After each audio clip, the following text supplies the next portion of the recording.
ஏன் அல்லாஹ் ஒரு அடியான் எவ்வளவு பாவம் செய்தாலும் மன்னிக்கிறான்?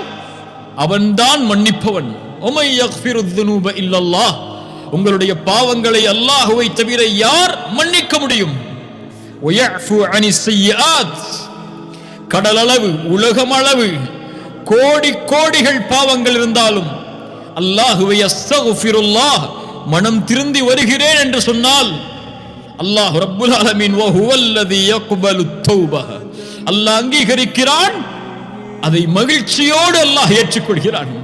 தனக்குத்தான் பாவம் செய்தான், தன்னைத்தான் மறுத்தான், தான் பார்க்கும் போது கேட்கும் போதுதான் அந்த அசிங்கமான குற்றங்களை எல்லாம் அநீதமான குற்றங்களை எல்லாம் செய்தான்.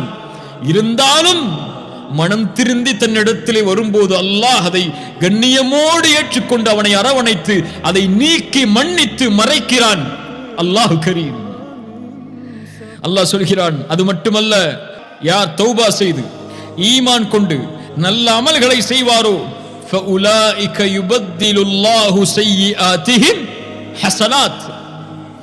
பாவங்கள் ஒரு அடியான் செய்து அல்லாஹ்விடத்திலே தௌபாவை நோக்கி திரும்பினால் அந்த பாவங்கள் மன்னிக்கப்படுவதோடு மட்டுமல்லாமல் அவன் செய்த பாவங்கள் அளவு நன்மைகளையும் அல்லாஹ் ரப்புல் ஆலமீன் கொடுக்கிறான். ஏன்? அல்லாஹு கரீம். அல்லாஹு கரீம்.